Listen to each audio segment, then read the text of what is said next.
아니, 다 철수한 줄 알았더니 새 미군 기지가 들어오나요? 용산이 공원되는 게 아니고 용산 공원 안에 또 핵심 부서에 미군이 한 3만 평, 핵심 중에 핵심은 알짜 중에 안짜, 노른자에 뭐 그대로 미군 기지가 들어서는 건데, 그게 보니까 용산에 그 드래곤 힐이라고 미군들 전용의 호텔 있지 않습니까?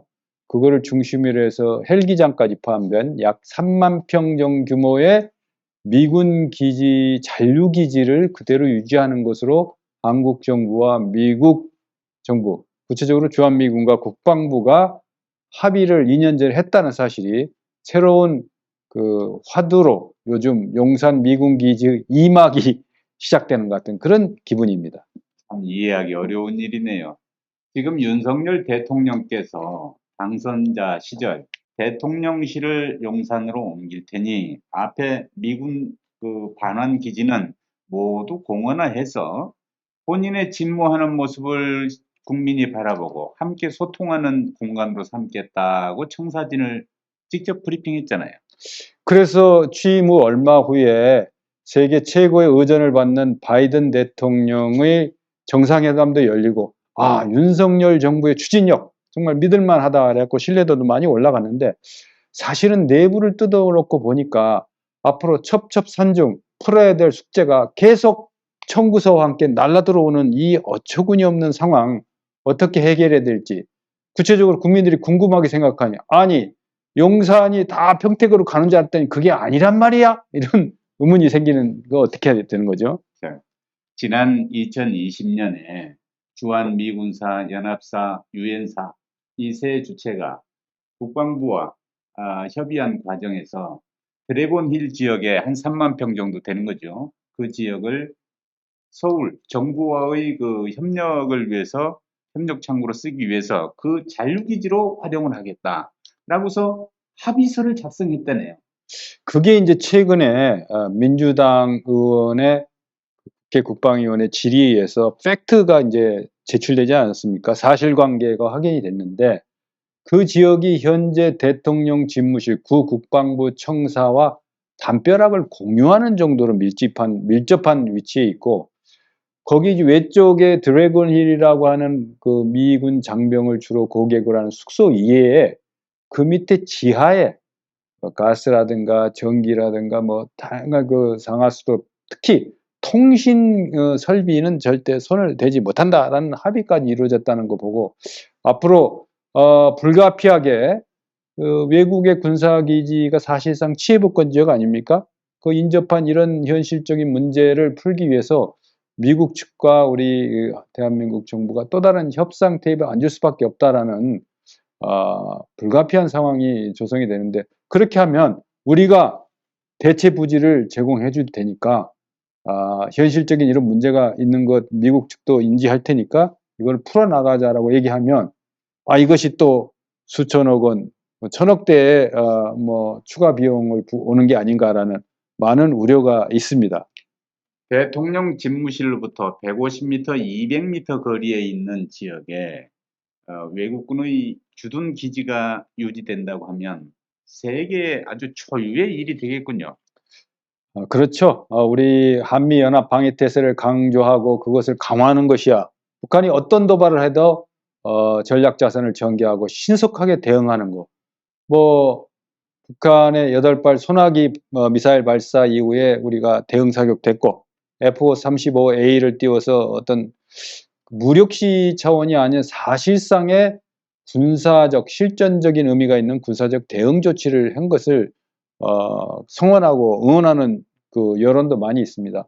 그럼에도 불구하고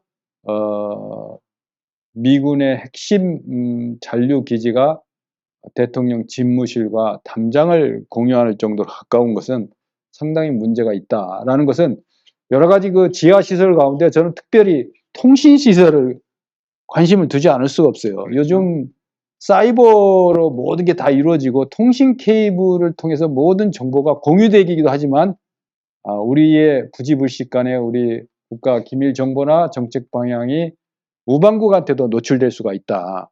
이런 측면은 우리가 국가 안보를 기획하고 앞으로 추진해 나가는 그 핵심 추진 세력들이 좀 신중하게 꼼꼼하게 따지고 국민이 지불해야 될 어떤 예산적인 측면도 따지고 짚고 넘어가야 된다는 생각이 듭니다. 만약에 한미 간에 이루어졌던 이 2020년의 합의 내용을 모르고 인수위에서 향후 계획을 얘기했다면 참 어처구니 없는 일이고, 알고 했다면 또 국민에게 비용이 들어가지 않는 대통령 집무실 이전이라고 거짓말을 한 게 되죠.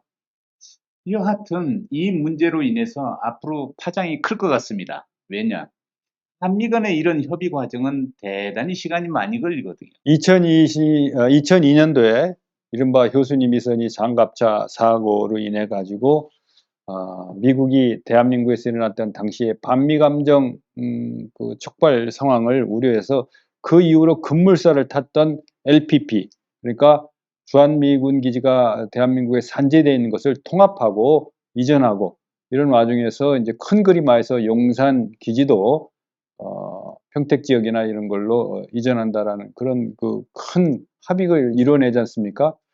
그런 것을 봤을 때 이 용산 기지를 하루빨리 환경 정화 문제라든가 이런 문제를 해결하면서 우리 대한민국 국민의 품으로 다시 반환받는 것은 바람직한 방향이죠. 그럼에도 불구하고 일단 저질러 놓고 후속 감당 못하는 것은 지금 국방부가 겪고 있는 어려움이나 합참이 겪는 어려움이나 일파만파로 연쇄 파동을 일으키는 이 상황에서 국회나 언론이 따끔한 견제를 하는, 이 언론이나 국회는 국민으로부터 일정 부분의 권한과 자유를 위임받아서 워치독을 역할을 하는 거 아닙니까? 파수견. 그러면 워치독을 누가 워치할 것인가라는 측면에서 이런 새롭게 이제 유튜브 같은 여러 시국 TV 같은 이런 데서 이런 문제 제기를 하는 거죠. 비난을 위한 비난이 아니고 문제를 최소화해서 국민이 납부한 세금이 불필요한 곳에 낭비되는 현상을 우리 막아야 된다. 그것이 결국 국방 예산을 통해서 추경도 1조 5천억 국방비에서 깎아내지 않았습니까?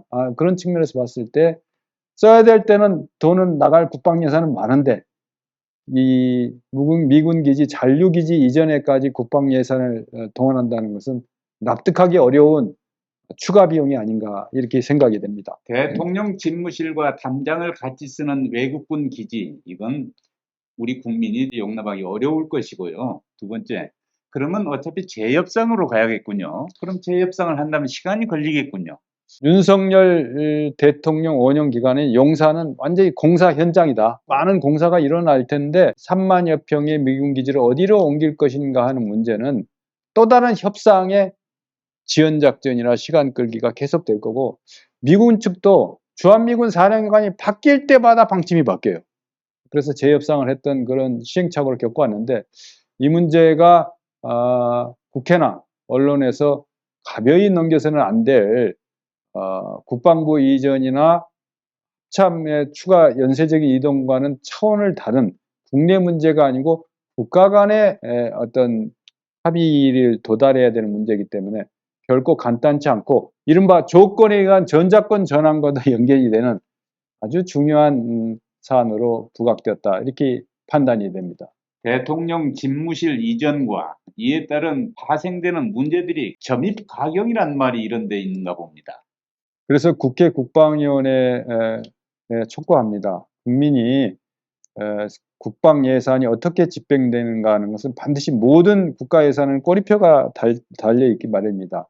그렇기 때문에 국방 예산을 꼼꼼히 따져보고 또 그것을 어떤 방식으로 전용이 됐는지도 꼼꼼히 확인하는, 모든 것은 이 큰 틀에 치고 나가고 나머지 세부적인 건 알아서 해 이런 것보다는 악마는 디테일이 있다고 하지 않습니까? 그 사소한 문제가 큰 문제로 비화되는 그런 문제가 있다는, 이번에 다시 새로운 이슈로 부각한 미군 잔류기지 3만여 평 대체 부지는 어떻게 갈 것인가, 이런 것까지도 우리 국민과 특히 국방위원회에서 집중적으로 따져봐야 될 문제가 아닌가 생각이 합니다. 용산 기지 다 돌려주고 평택으로 떠난 줄 알았던 미군이 더 있어야 되겠대요. 자칫 잘못하면 국민과 소통이 아니고 드래곤의 힐에 있는 미군 장병과 소통해야 되는 담장 너머로 잘 있어? 뭐 이렇게 되는 상황도 있을 수가 예, 있습니다. 새 정부가 잘 해결해 줄 것으로 기대하고 또 응원하겠습니다. 감사합니다. 시국TV였습니다. 감사합니다.